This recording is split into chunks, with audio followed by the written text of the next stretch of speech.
And welcome into the Dino Construction Podcast. On today's episode, we talk wide receiver strategy.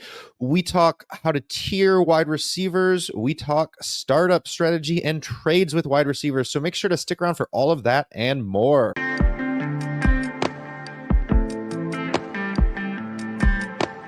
And I am your host, Justin, joined by David and JP. As always, today's episode is going to be a little weird because I am hopping on a bus to Munich in about half an hour. David just got off of work at 11 p.m. in Colorado, and JP is just vibing in Florida. So we're all on different time zones. So there's going to be a couple sections where you will only see two of us.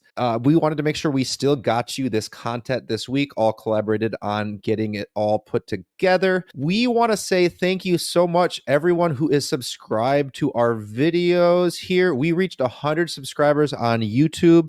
We were so excited. We're actually way over that at this point. Next week, we will bring to you some sort of a drawing with a reward for those of you who are subscribed to reward our loyal followers, subscribers, etc. Really means the world to us. So thanks so much again. Those of you who are, if you're not, would love to have you follow along with us. All that being said, we're going to start our episode off with our community question discussing wide receiver strategy, starting off with your strategies. And David, can you go ahead and read for us our community question from last week? Sure, yeah. We said, what is your ideal wide receiver roster construction? Does it differ between competitive teams and rebuilding teams? What about various starting lineup needs like 3 wide receiver 2 flex versus 2 wide receiver 3 flex? Any other rules or settings that you find impactful, feel free to mention as well. Absolutely a important question.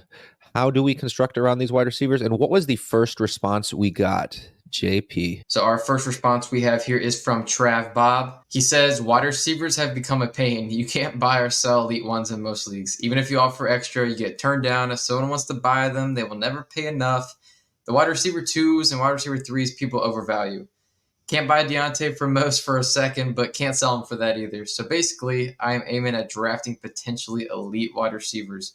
Cheapest time to get them is at the draft before the pick is made or they start producing.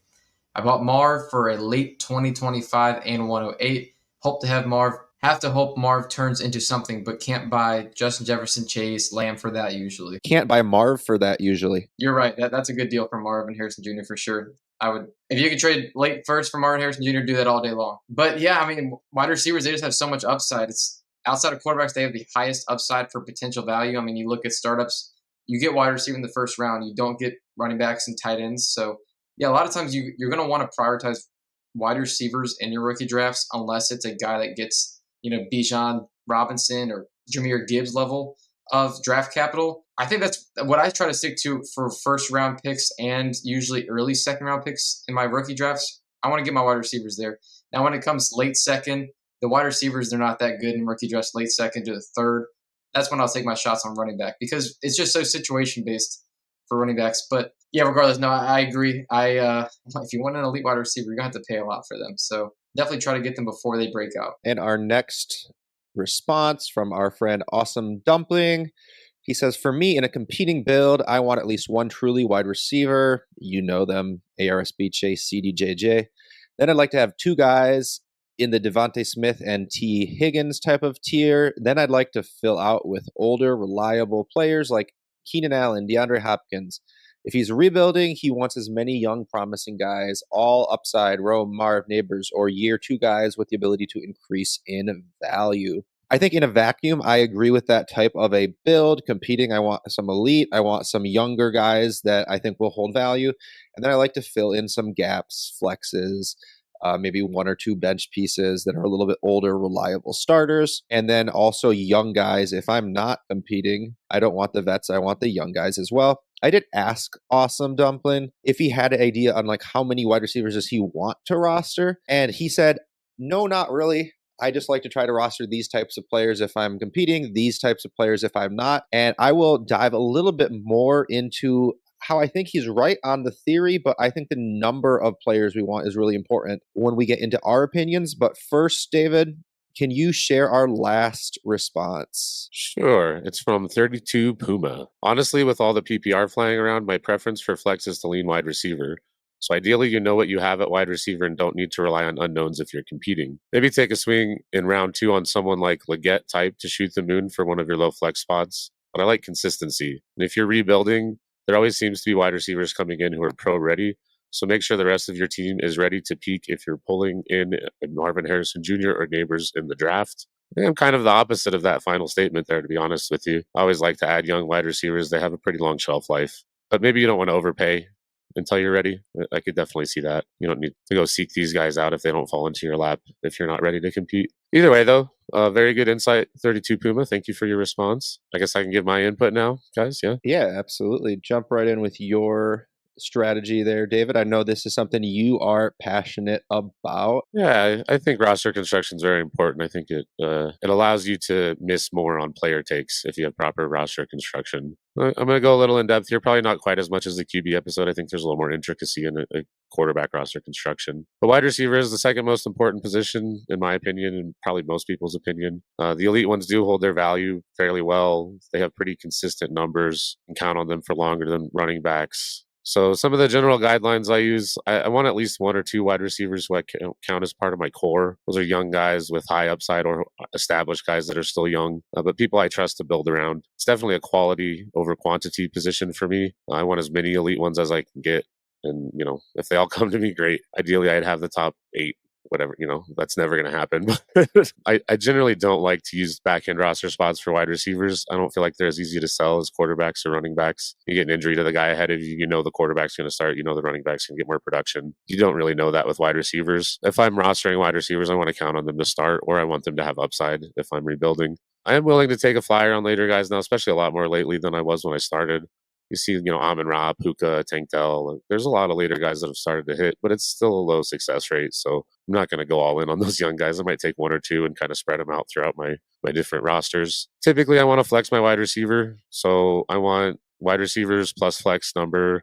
That's how many wide receivers I want, plus maybe a couple on the bench that I feel comfortable starting. But yeah, I don't want too many like Rashad Batemans or Eli Moore, those kind of Jahan Dotsons. And as far as scoring settings, I didn't really feel like there was too much that impacted my process. I think that impacts other positions a little bit more. Yeah, I think, David, you and I are pretty impacted by Scott Connor's philosophy on wide receivers and how many we want to roster. And I think maybe I'm projecting on you, but my affinity towards my bench spots being filled with RBs and QBs was very heavily influenced by a lot of the data that he brings. If you guys don't follow Dynasty Trades in 5 or Destination Devry, where he does a lot of stuff on that, I know I look like him because I'm also like a bald, middle-aged white guy. We are related because of that, of course. I am not quite him. He is the real Slim Shady. So definitely would give his stuff a listen on this as well, because we are heavily influenced by him. So how does your process differ between competing and rebuilding teams, David? I agree with everything you said about Scott. He's definitely influenced my process a lot. Everyone in Destination Devy and Trades in 5 has, to be honest. We can only hope that we can be influenced a little bit by Shane, too, to be a little bit funnier as well. Love their Appreciate content. life. Yeah. So if I'm competing after the core receivers, a couple, I do want a couple of stud veterans. Tyreek Hill would be the ideal case in this situation, but I think maybe Keenan Allen probably outproduced his market value more than anyone last year. Devontae Adams, Stephon Diggs, these guys are all good point scorers that you can probably get cheap. Veteran wide receivers maybe are the cheapest reliable points you can buy. I don't want too many at the age cliff. I have a team with like 3 of these guys, and I'm really nervous about it. I'm okay letting one fall off the cliff if he's helping me win. It'll happen here and there. That being said, rookie receivers can fall. Second-year receivers are better. The year 2 jump is real. So it's not all old receivers. I still want some young guys. I'm just not as willing to pay up for youth. I'm willing to tear down if I'm competing at an older player who's as productive or more productive, get a pick. But yeah, that's pretty much it for competing. If I'm rebuilding, it's basically summed up with value. I don't care as much about how many I have. I don't want older guys. I'm trying to trade them. But, if I can target some young guys that should have an improved situation, like last year, London, Garrett Wilson, JSN, this year, Odunze kind of stands out to me. I think Tank Dell as well. I think their situation next year should be better than this year. So if I'm playing for next year, I want those guys. But yeah, only young guys with upside. Like I said, I don't care as much about how many I have, but I still don't want to overload my roster with too many of them. And then once I have enough assets, I'm going to consolidate and try to get me a Jamar Chase or Amon-Ra or Justin Jefferson or whatever. And I don't really want to try to compete until I'm comfortable with my wide receiver room. I definitely agree that if you're going to be competing, you need to have a strong wide receiver room. When I'm constructing my roster, I definitely want to invest a lot more value, into the wide receiver position, a lot more than the running back position, because the shelf life for wide receivers is just a lot longer than running backs. I mean, some running backs, it's 5 to 6 years. Wide receivers, we see 10, 11 years from of good production. And wide receivers, there's just simply just, I mean, there's more of them on the field. So for a running back, you have to be, the starter or the, more than 60% of the touches that really have a strong impact a lot of times.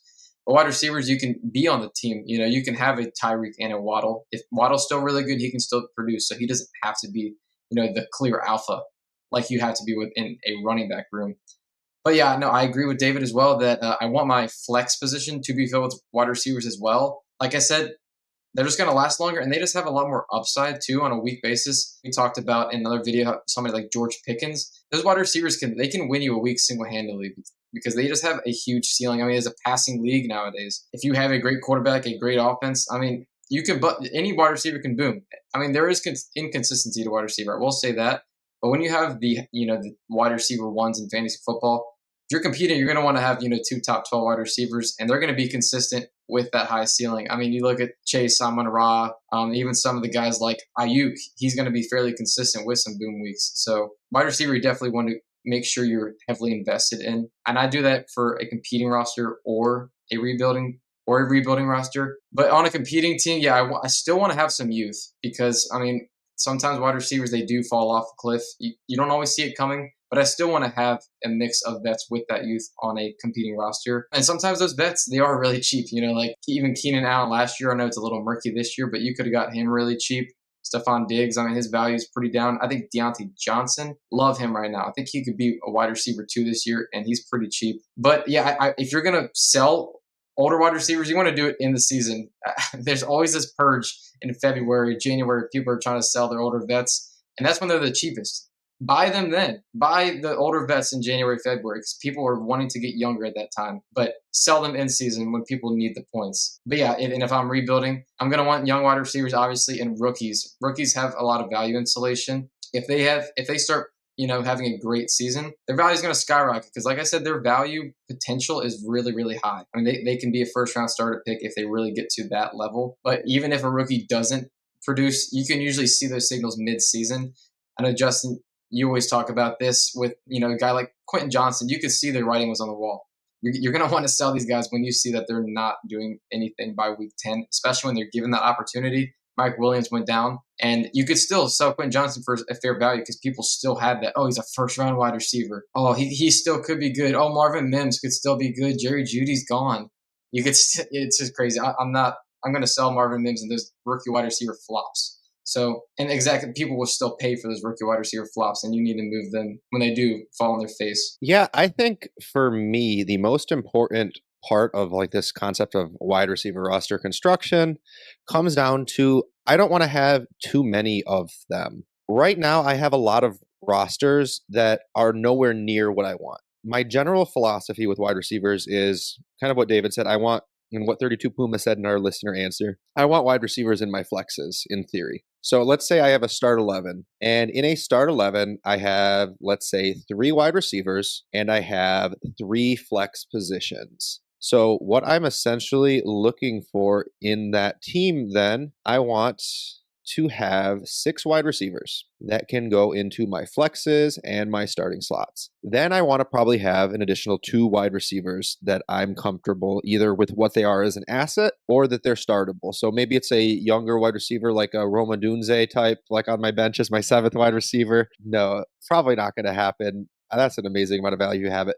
But younger wide receivers that maybe you're not comfortable putting him in your lineup every week, like let's say like a Javon Baker, a Troy Franklin type that you can get maybe late round 2, early round 3. Or I want guys that I feel comfortable with their production but not their value, like a DeAndre Hopkins type on my bench, an old vet that you can maybe get again for a second type of value. But ideally, I want like 8 wide receivers in total. That being said, I have teams right now where I have 16 wide receivers because I couldn't roll my picks forward, and I was just taking Troy Franklin and Javon Baker and Jalen Polk and Roman Wilson in the third round of rookie drafts or the late second of rookie drafts because I couldn't get a future second or I couldn't get what I wanted for them then. This is a difficult process conversation to have because you should liquidate these guys for picks. Logically speaking, between now and the start of the season, they're going to get a lot of fight. I want to get to my proper, like that, what I said, like the number of starters plus 2 or 3 by like week 4 or 5 of the season, and then pick up, kind of like David said, all the backup RBs and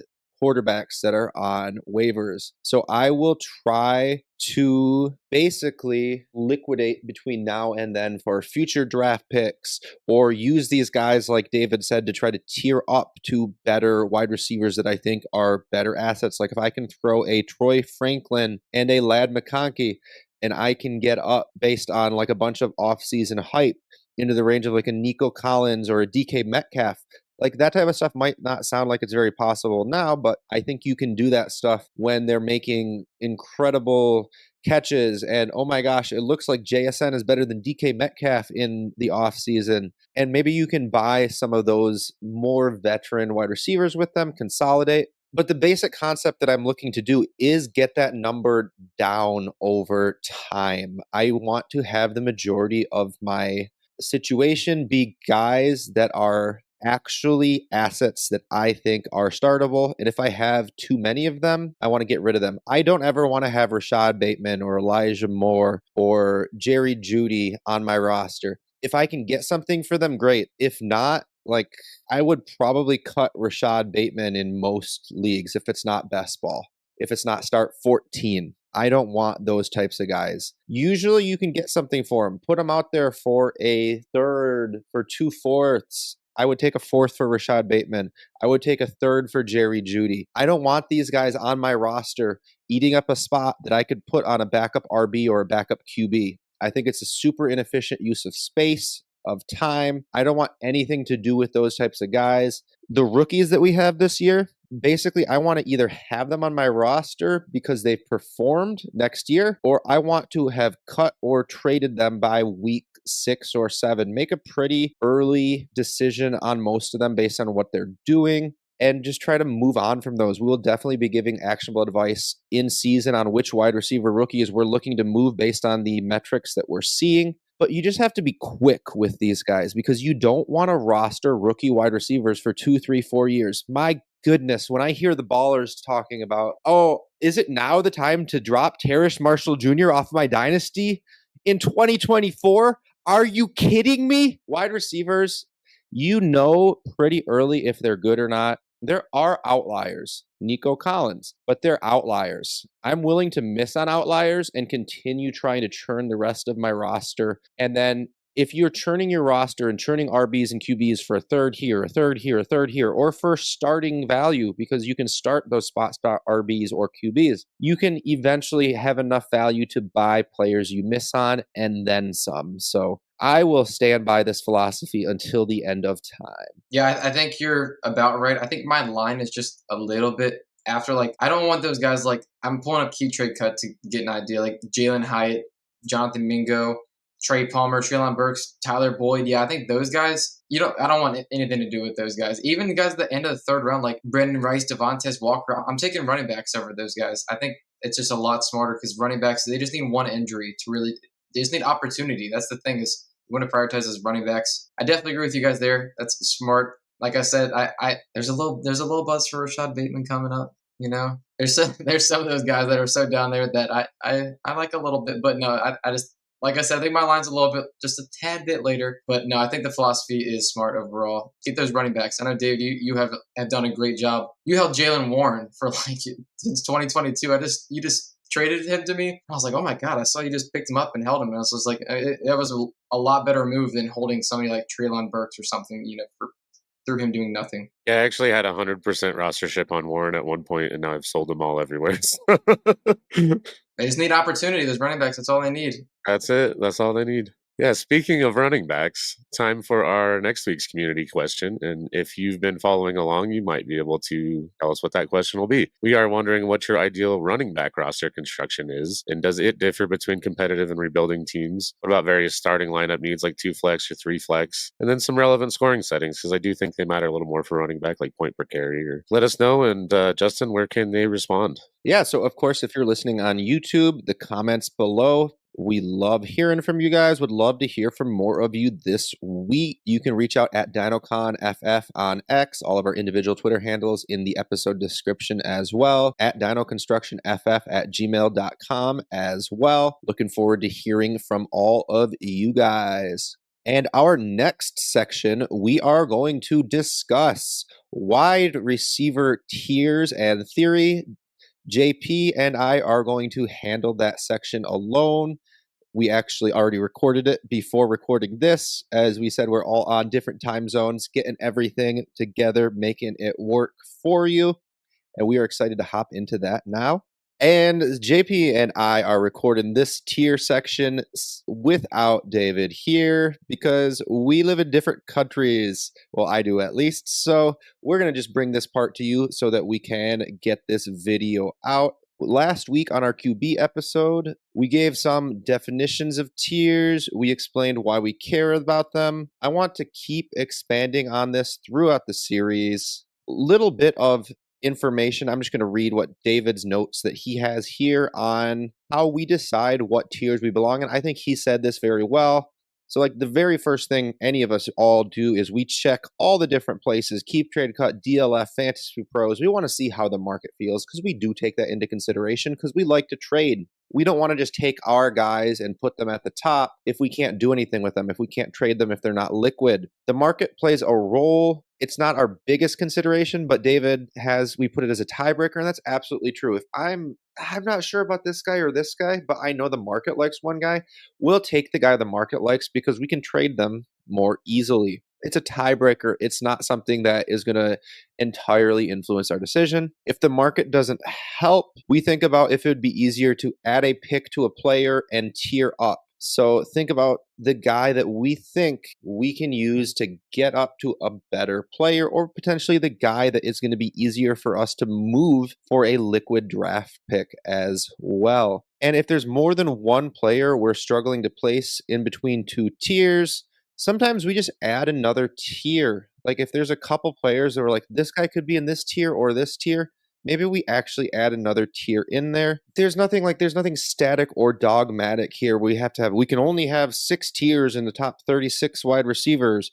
Like some years, it's just harder to rank. And sometimes there's going to be these 3 or 4 guys that are hard to rank in between 2 tiers. Put them in their own bucket because your process just said they should be in their own tier. So with all of that being said, JP, is there anything that goes into your process that I kind of missed? No, not really. You're just taking all the factors into consideration: their age, their production. Are they going to help me now? Do I expect them to have the situation to improve next year? Yeah, we just got to take all the factors in, and market definitely plays a big factor because we love to trade. We like to trade almost every day. Sometimes I think I trade too much, but then I realize I probably don't trade enough. And there is one thing you just said there that I think is really good perspective. We don't have separate competing versus non-competing tiers that we're giving you right now. I think that you should kind of have a slightly different process, obviously 100%. We'll talk a little about that if you are competing versus not competing. That being said, JP, can you define what we're looking for in that first tier? I gave you the hard one.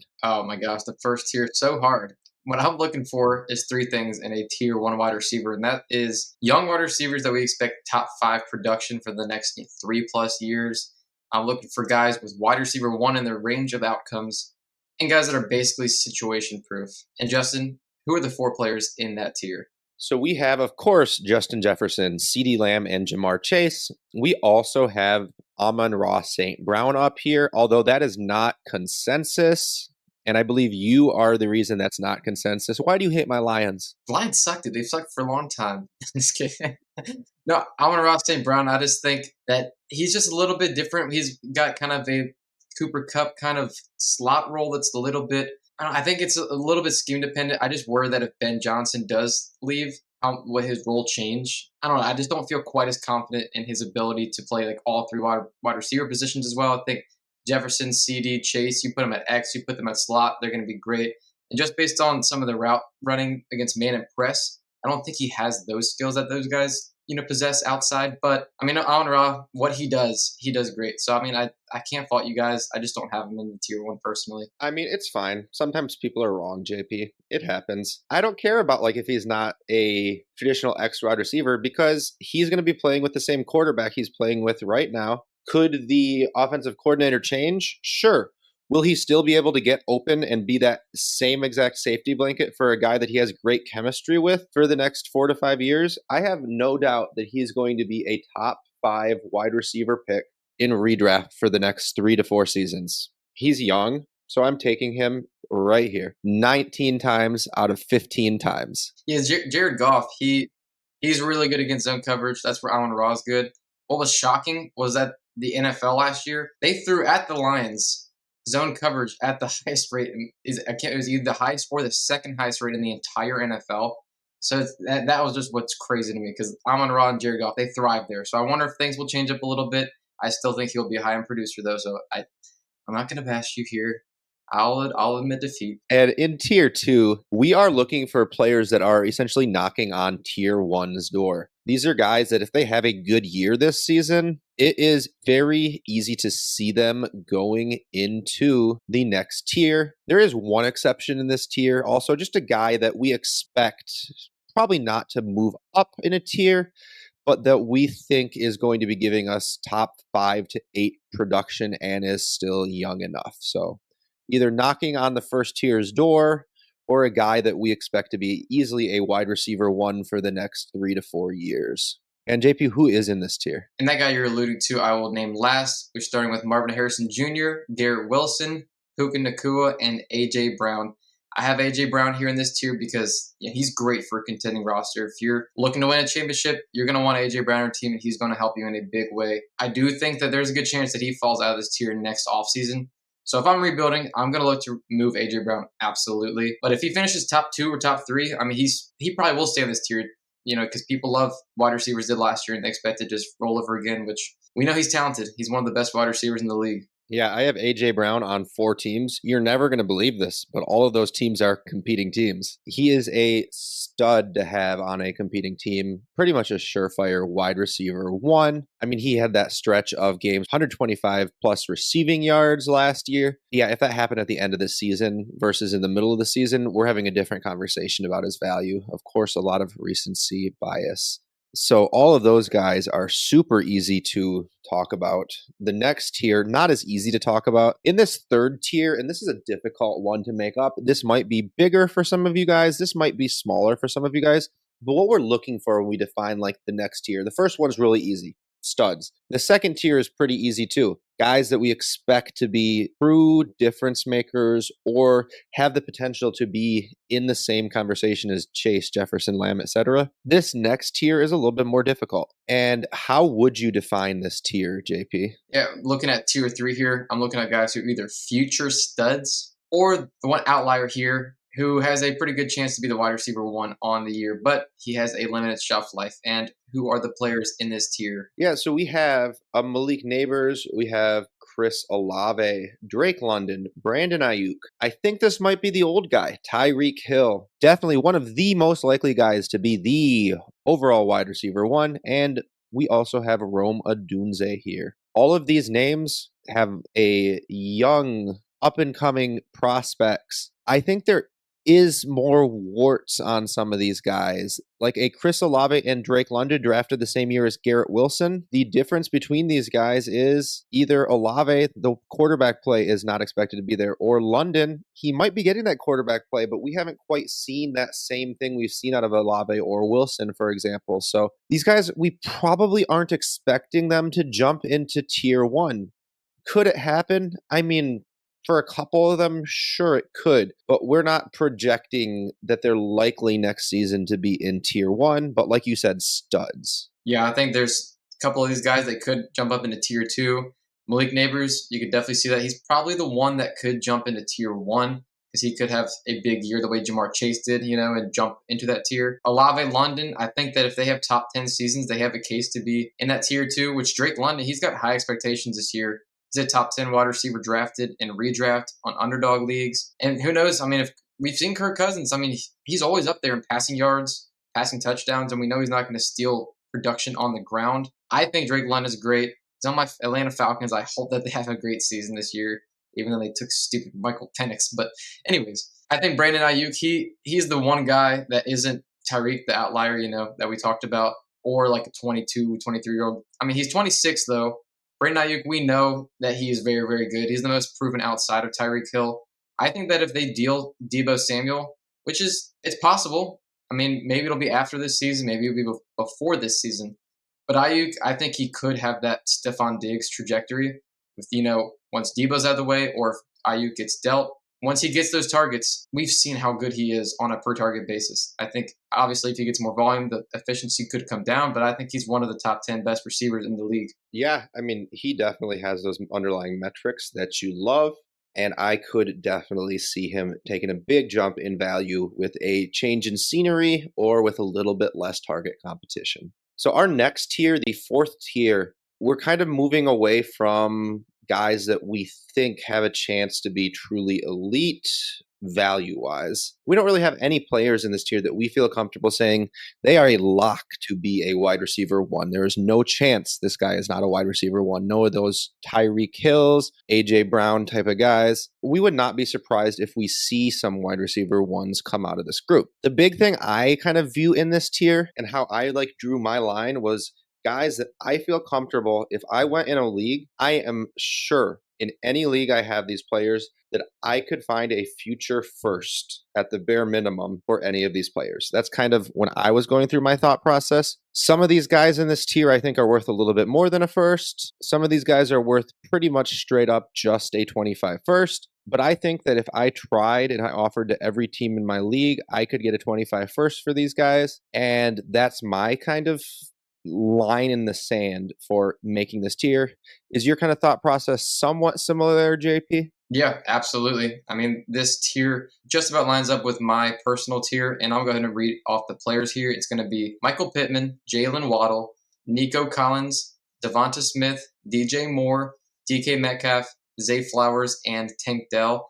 And if you haven't watched already, we have a video. We have two players in this tier I have listed as a buy and one that is a sell. So if you haven't seen that, I'm not going to spoil it. But yeah, I think any of these guys, you're going to be pretty darn happy to have as your wide receiver too. There's one guy that worries me a little bit, but regardless, I still think that a lot of these guys could have the top 12 wide receiver seasons. But like you said, I don't think that any of these guys have the potential to jump into the tier 2 wide receiver category at this point. But it is a pretty interesting tier. If you have these guys, if anybody's selling these guys, I would inquire if you need, a wide receiver punch in your starting lineup. Yeah, it is an interesting tier. One thing we did talk a little bit about off camera, we just want to bring here is T. Higgins is a difficult one for us to rank and tier. I personally have him in this tier because I think you can get a 25 first for him if you try every manager in your league. And I don't feel that confident about the next tier of players that you can do that for all of them. I think he's a very solid asset that will retain a lot of that value. And one thing that was very interesting was we actually had him ranked above Tank Dell in our rankings, but not in our tiers because David is very high on Dell. That pushed him up here a little bit. I'm a little bit lower on Dell. So T. Higgins is an interesting one. Would you consider taking T. Higgins and a third for, let's say, Zay Flowers or Tank Dell? For Zay Flowers, I have him in a higher tier. So yeah, I would pay Higgins in a third to move up to Zay Flowers, especially in a rebuild. I would do that. Tank Dell, I wouldn't personally. Like you said, I'm a little bit lower on Tank Dell as well. Man, it is tough because, like you said, to fit T. Higgins in this conversation, it is a little bit tight. I don't have him in here. You said you did. You were the one who had him in here. I do think you probably could get a 25 first for him. People seem to really like T. Higgins. They think that he has the potential to be like a top 12, top 15. I'm a little bit further off from that. But yeah, I still really like T. Higgins. He's right at the top of my next tier personally, though. Yeah, it's an interesting kind of spot here. And how do you define that next tier, JP? So I'm looking at young wide receivers who we expect top 20 to top 30-ish wide receiver production, but seemingly have a limited ceiling, whether that's due to situation or that's due to them their skill set as a player. And Justin, who are the 6 players that we have in this tier? Kind of buried the lead here, but we have T. Higgins, of course, as we previously mentioned, George Pickens, JSN, Brian Thomas Jr., Debo, and Jordan Addison. Those players you're talking about, a George Pickens, a Brian Thomas Jr., they have high ceilings, but you are right. Like, they tend to be profiling a little bit more as a deep threat than a volume player.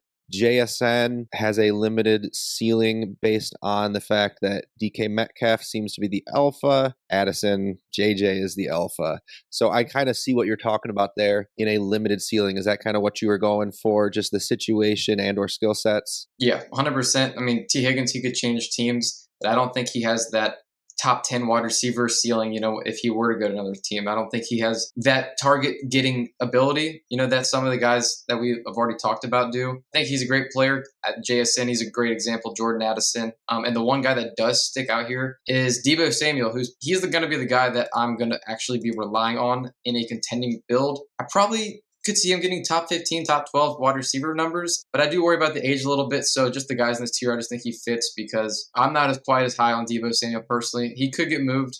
I've kind of talked about in our chats, I'm like, I wonder if he ages a little bit closer to like a running back because he plays like a running back in the open field. He just runs guys over. We've seen him struggle with injuries also, and he gets carries out of the backfield. But for now, I'm still valuing him in a contending roster, but I'm trying to move him anywhere I can in a rebuild.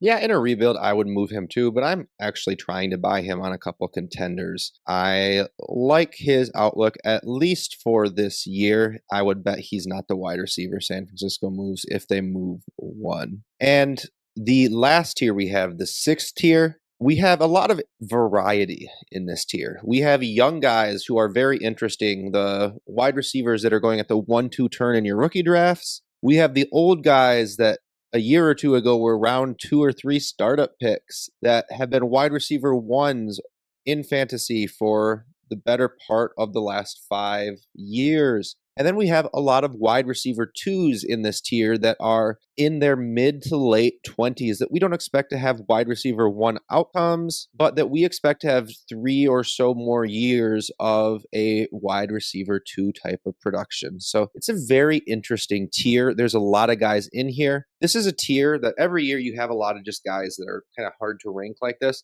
that I think we'd probably advise you to tier this tier differently if you are obviously competing, contending, etc. If you have a deeper starting lineup, like a start 11, which is what we typically play in a lot of the time, some of these guys are more valuable, but in like a start 9, you're going to see a couple of these guys that are a lot less valuable as well. Who do we have in this tier, JP? Let me take a big breath here real quick. All right, we have Ladd McConkey, Xavier Worthy, Jaden Reed, Devontae Adams, Mike Evans. We have Kupp, Diggs, Mark Cooper, Godwin, Deontay, Terry McLaurin, and Keon Coleman in this tier. And yeah, you could definitely split this right down the middle and split the rebuild and the contending pieces. But I want to talk more about the contending pieces in this tier. Who would be the top contending target that you would have in this tier? So we actually probably should add Christian Kirk in here as well. We had an issue with our spreadsheet where it didn't update him in here. I have to say that if I'm contending and I think I have a chance to win, I'm somewhere between Devontae Adams and Mike Evans. I think those are the 2 guys I feel most comfortable in being a potential true wide receiver 1. Somewhere between wide receiver 5 and 10 as a reasonable outcome. I really like Deontay Johnson as well at cost. If you can get him for a second. I kind of like Chris Godwin as well if you can get him for a second. Those are the cheaper guys that I like. But if I want a hammer, it's Mike Evans or Devontae Adams. What about you? Yeah, I mostly agree. I think Cooper Kupp, he has that ceiling as well. I put a pretty interesting stat out there about Chris Godwin. It's on our X account. It's at DinoConFF. You should give us a follow there and look at that. Yeah, Cooper Kupp, I think he's really interesting. I think he still has that top 10 wide receiver the way Devontae Adams does as well. He's a little bit younger. And I also really do agree about Deontay Johnson because we saw Adam Thielen. He got peppered with targets there. He was not that good. Just if you watched him, he could not do much outside of just the underneath stuff. And I think Deontay, he does more. And I think Bryce Young takes a step forward. That offense could actually score touchdowns this year. I also think Ladd could be a sneaky contributor. He's the number 1 target for Justin Herbert, in my opinion. He could put up these wide receiver 2 numbers this year. And he could be a piece that really soars in value. So if you need a little bit of youth, even on a contending roster, I could see adding Ladd McConkey. I could see a world where Ladd performs well as well. I think the most important takeaway from this exercise, hopefully, is just coming up with this way to group these players, right, into similar value buckets. That way you have a reasonable idea of, if you are contending, who are some players you might want to tier to. If you are not contending, who are some players that you might want to try to, again, make a pivot to? Can you try to go from a Cup to a Ladd McConkey? It might be difficult. You might have to add a little piece to it, but sometimes it's worth adding like a third, potentially even like a late second to one of those older guys to get the youth, just so you don't lose all of your value off of a cliff. The whole idea behind these tiers and how to tier players, etc., is not to like set anything in stone, but just to try to figure out like what types of players are kind of grouped with what other types of players. This last group, group 6, is very large. And we do want to acknowledge like those young guys. It's very hard to tier off of those young guys to the veterans as well. I'm personally not going to tier off of any of those young guys to one of those veterans unless I'm getting a plus on top of it. I'd rather tier up to a veteran, typically speaking. If I have a Xavier Worthy, a Ladd McConkey, even a Keon Coleman that we don't like that much just because I think they have trade value, would you kind of agree, JP, that you'd rather try to like go up from those guys than go down unless you're getting at least a second? Yeah, no, I absolutely agree. I mean, there's a couple of guys, Deontay and Ladd, I think are great options here, but you're saying tier up to the tier 5 players? Or higher, you know? Like, I think with these guys that we just took in the first round of a rookie draft, why not try to add a second to Ladd McConkey and see if you can get DK Metcalf, for example? Like, shoot out an offer, right? See if you can tier up a couple tiers with a second on the rookie hype. We're not very far removed from rookie hype, so even though we have these guys kind of ranked a little bit lower tiered down here, don't be afraid to be bold with the rookies. We're not trying to say, like, you can only pivot to other tier 6 guys with those rookies. There's a reason we have tiers, is so you can tier up, right? So just don't think like these are pivots, I guess, is kind of what I'm going for. Think about also trying to go up in value just by adding a second, adding a Derek Carr to one of these guys if a team needs quarterback, for example, right? Try to not just like be worried about, like, always think about value, not just production. We are in June, right? Don't trade these guys and lose a bunch of value unless you're like 100% sure that you're competing and you're going for like a Devontae Adams. And even then, we'd probably just be worried about your dynasty value a little bit too, is kind of I love value. No, I do agree that this tier in general, tier 6, there's just such a wide, range of outcomes here from a value perspective. If you look for a year from now, some of these guys can really drop off in value a lot. So I do think that if you do tier up to tier 4, tier 5, I think you're going to have a lot more stability with the value. Like Metcalf, Flowers, Nico, I would love to trade up, tier up to those guys specifically because I think their value is going to stay right up there, and they're also going to be highly productive this year. Absolutely agree.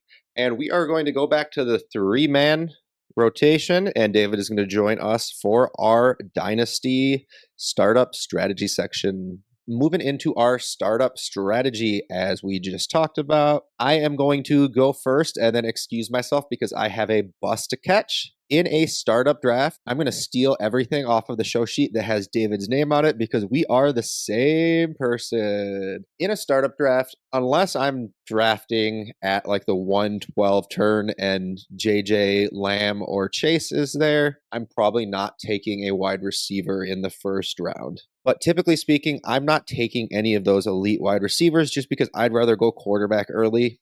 Talked about that in our quarterback episode last week. But then from rounds 3 until 7, I love to hammer these young wide receivers that have the chance to go up. We talked about a lot of them in our tier video. I also might consider like a Tyreek Hill in this range if I have the build that I feel like I can compete with my quarterback room. So if I have 2 quarterbacks I feel like are elite, I add Tyreek Hill to that. Usually I feel like I can start competing year 1 then. I'll consider it in the late 3rd round. In the early 3rd round, I think I prefer to go young, though. I don't care that much about the names of the wide receivers I'm targeting in a startup draft. I more care about their trajectory. This is the time that usually I'm aiming for. I'm going to say names, even though I said I don't name names or care about names. I want guys like Garrett Wilson, Puka Nacua, CeeDee Lamb, Malik Neighbors, Roma Dunze, potentially if I can get him in the 4th round, Drake London, guys that I think have years and years of value. But to be honest with you, I also usually in a startup draft am looking to trade out of the 3rd and 4th round, pick up a 1st rounder and move to the 6th or 7th round as well to pick up an extra startup pick, take take a different wide receiver who's slightly less attractive in the 6th or 7th round. That's the range where you can get T. Higgins. Sometimes you'll see DK Metcalf in the 5th, 6th round. So if I can trade back out of this range, a lot of the time I leave a startup with no real stud wide receivers. I play a lot of start 11, so that kind of also changes the way that I play. I have to admit, in a start 9, I'm more concerned about getting elite guys. But as David said in the beginning of our episode in the community question segment, I have this theory where usually, like, I don't care if I get any elite guys. I just want to get as much value as I can. And once I get a lot of guys that I think are worth a 1st round pick, guys like a Devonta Smith, a T. Higgins, a Zay Flowers, a Tank Dell type of guys that I know people value around a 1st round valuation. My strategy from there is to later on, once I have value, where if you look on dynastydaddy.com, I'm a top 2 or 3 team in total value. I feel comfortable about my quarterback room.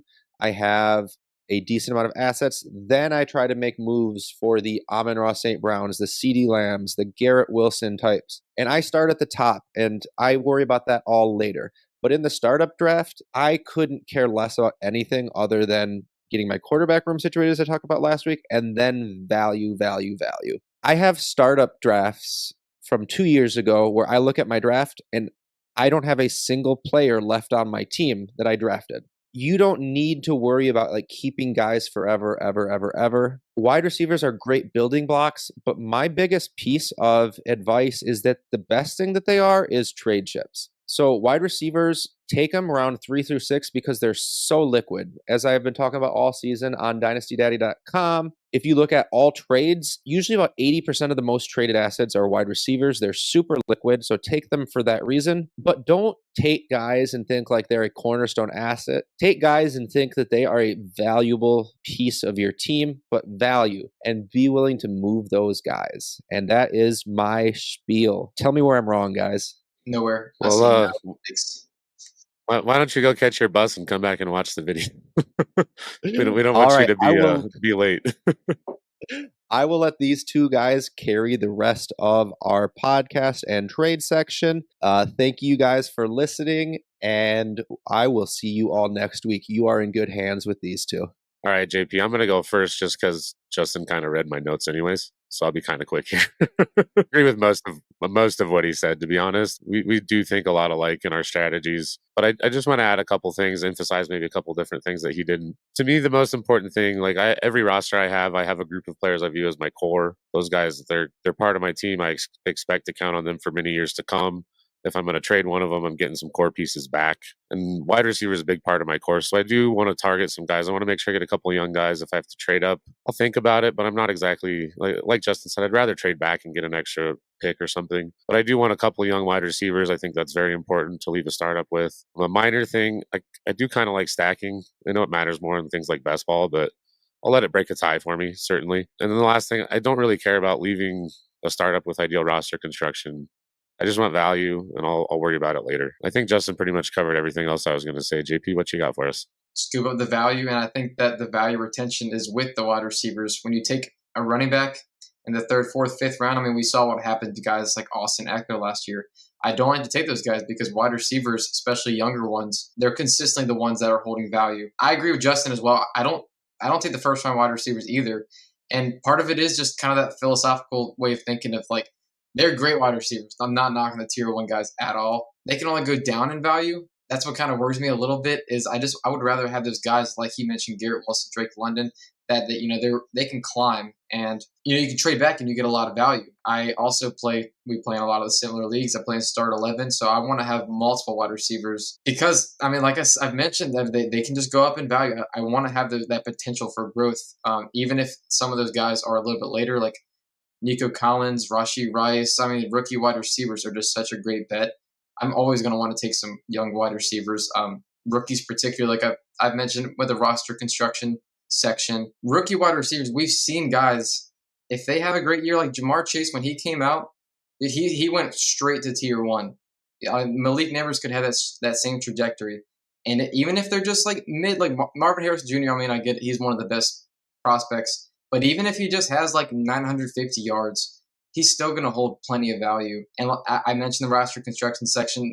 When you can see the writing on the wall, when these guys, they're clearly not, they're not going to hack it in the NFL. And you can move them because people always love those rookie wide receivers. Like, oh, I love the prospect. I'm just going to rely on that, even though for 7 weeks they haven't done anything. So that's why I'm going to take rookie wide receivers very frequently, because also if they do hit, you can hold them for 10, 11 years, although we trade all the time. So regardless, that's still the perception of their value. And, when you're trading them, people are saying, okay, this guy's going to be good for 10 years. Older wide receivers, sometimes that age cliff's at like 29 years old. I mean, we don't know Stephon Diggs, Cooper Kupp right there at 29, 30. They clearly took a step back last year, and I don't know for sure if they're going to bounce back. I think that Cooper Kupp will. I'm a little worried about Stephon Diggs, but I just want to stay away from having that, steep decline of value where they go from a third-round startup pick to, a seventh.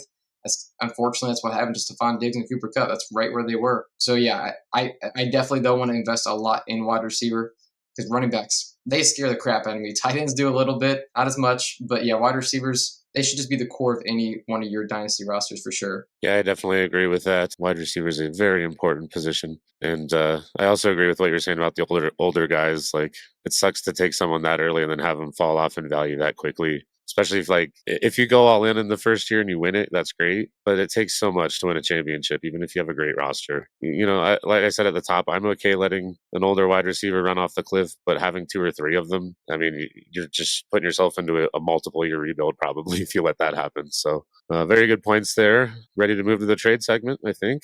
We have just a few trades to go over that we pulled from dynastydaddy.com, a site that we mention a lot. Do you want to go first, JP? You want me to?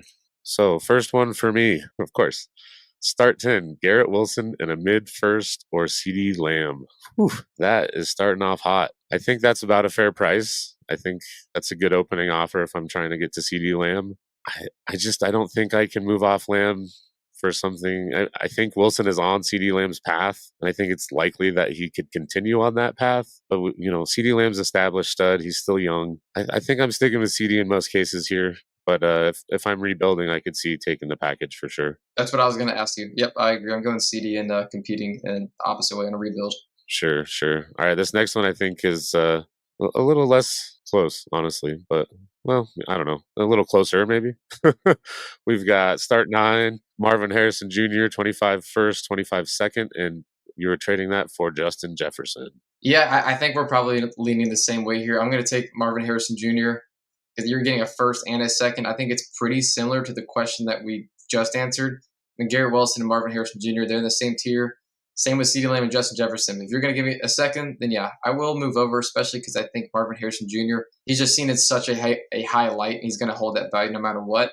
It is start 9, though. I will say that makes me sort of tempted, but for Marvin Harrison Jr., I would take the first and second and move off of Justin Jefferson. I think I'm taking the package there most times as well. Start 9, I think, is a very fair point. It does make me think a little harder on this one, but yeah, I think I'm taking the package. Next one, we have a start 10, Amon-Ra St. Brown or DJ Moore and Tyreek Hill. If I'm competing, maybe I'll take the veterans. I don't think that's enough for Amon-Ra, in my opinion. So I'm going to stick with Amon-Ra probably in most situations there. Yeah, fair enough. I mean, you guys have him in the tier 1.